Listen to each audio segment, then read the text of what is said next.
स्मरण के पन्नों से भरा है जीवन, सुख और दुख की पहेली है जीवन। कभी अकेले बैठकर चिंतन करके तो देखो, संबंधों के बगैर अपूर्ण है जीवन। सच्चाई के इस जंग में कभी झूठ भी जीत जाते हैं। समय अपना अच्छा ना हो तो कभी अपने भी रूठ जाते हैं। कच्चे मकान देखकर किसी से रिश्ता ना तोड़ना, क्योंकि मिट्टी की पकड़ बहुत मजबूत होती है और संगमरमर पर तो अक्सर पैर फिसल जाते हैं। मुसीबत और खुशी बिना किसी अपॉइंटमेंट के आ जाती है, इसलिए अपने आप को इतना तैयार रखो कि मुसीबत के समय होश और खुशी के समय जोश कायम रहे। जीवन को दो तरीके से सुखद बनाया जा सकता है। पहला ये कि जो तुम्हें पसंद है उसे प्राप्त कर लो, या जो प्राप्त है उसे पसंद कर लो। अगर आप भी उन व्यक्तियों में से एक हैं जो प्राप्त को पसंद नहीं करते और ना ही पसंद को प्राप्त करने का सामर्थ्य रखते हैं, तो आपने स्वयं ही अपने सुखों का द्वार बंद कर रखा है। सुख प्राप्त करने की चाह में आदमी मकान बदलता है, दुकान बदलता है, कभी कभी देश बदल देते हैं तो कभी कभी भेष भी बदलते हैं, लेकिन अपनी सोच और स्वभाव बदलने को राजी नहीं है। ध्यान रहे, भूमि नहीं अपनी भूमिका बदलो। जिस दिन आदमी ने अपना स्वभाव जीत लिया उस दिन उसका अभाव मिट जाएगा। हमें अक्सर महसूस होता है कि दूसरों का जीवन अच्छा है, लेकिन हम ये भूल जाते हैं कि उनके लिए हम भी दूसरे ही हैं। क्यों भरोसा करते हो गैरों पर, जबकि तुम्हें चलना है खुद के पैरों पर। दूसरों की छाँव में खड़े रहकर हम अपनी परछाई खो देते हैं। अपनी परछाई के लिए हमें धूप में खड़ा होना पड़ता है। जो सफ़र की शुरुआत करते हैं वे मंजिल भी पा लेते हैं। बस एक बार चलने का हौसला रखना ज़रूरी है, क्योंकि अच्छे इंसानों का तो रास्ते भी इंतज़ार करते हैं। एक मेंढक पेड़ की चोटी पर चढ़ने का सोचता है और आगे बढ़ता है। बाकी के सारे मेंढक शोर मचाने लगते हैं। यह असंभव है, आज तक कोई नहीं चढ़ा। यह असंभव है, नहीं चढ़ पाओगे। मगर मेंढक आखिर पेड़ की चोटी पर पहुंच ही जाता है। जानते हो क्यों? क्योंकि वो मेंढक बहरा होता है और सारे मेंढकों को चिल्लाते देख सोचता है कि सारे उसका उत्साह बढ़ा रहे हैं। इसलिए अगर आपको अपने लक्ष्य पर पहुंचना है तो नकारात्मक लोगों के प्रति बहरे हो जाइए।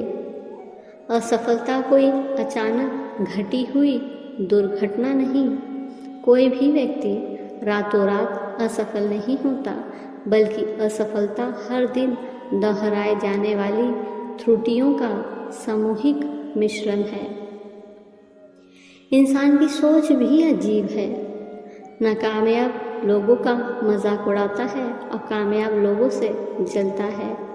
कामयाबी मिले तो अपनी अक्ल पर खुश होता है, और जब मुसीबत आए तो अपने मुनसीब को दोष देता है। काबिल लोग ना तो किसी को दबाते हैं और ना ही किसी से दबते हैं। अजीब सौदागर है ये वक्त भी।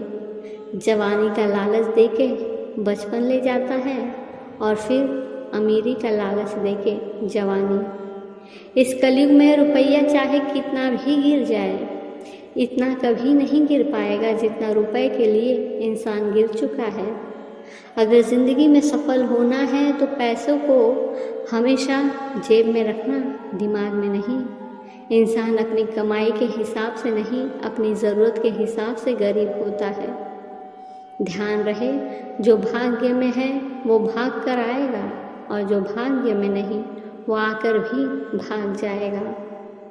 सब्र और सहनशीलता कोई कमज़ोरियाँ नहीं होती, ये तो अंदरूनी ताकत है जो सब में नहीं होती।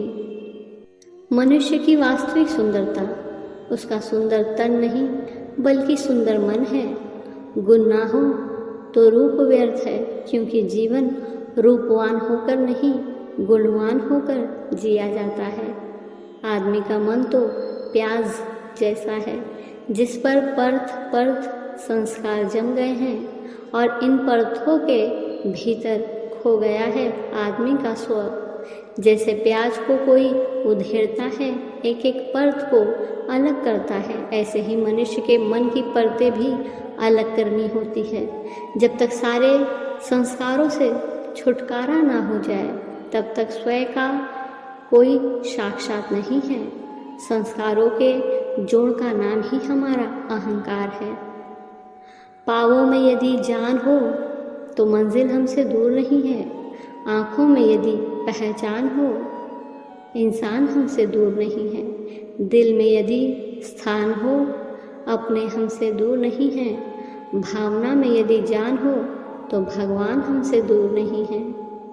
क्या कभी आपका बस की सबसे पीछे वाली सीट पर बैठने का मौका लगा है? यदि नहीं तो कभी गौर करना, और हाँ तो आपने महसूस किया होगा कि पीछे की सीट पर धक्के ज़्यादा महसूस होते हैं। चालक तो सबके लिए एक ही है, बस की गति भी समान है। फिर ऐसा क्यों? जिस बस में आप सफ़र कर रहे हैं उसके चालक से आपकी दूरी जितनी ज़्यादा होगी आपकी यात्रा में धक्के भी उतने ही ज़्यादा होंगे। आपकी जीवन यात्रा के सफ़र में भी जीवन की गाड़ी के चालक परम पिता से आपकी दूरी जितना ज़्यादा होगी आपको ज़िंदगी में धक्के उतने ही ज़्यादा खाने पड़ेंगे। अपनी रोज़ की दिनचर्या में यथासंभव कुछ समय अपने आराध्य के समीप बैठो और उनसे अपने मन की बात एकदम साफ शब्दों में कहो। आप स्वयं एक अप्रत्याशित चमत्कार महसूस करेंगे। धन्यवाद।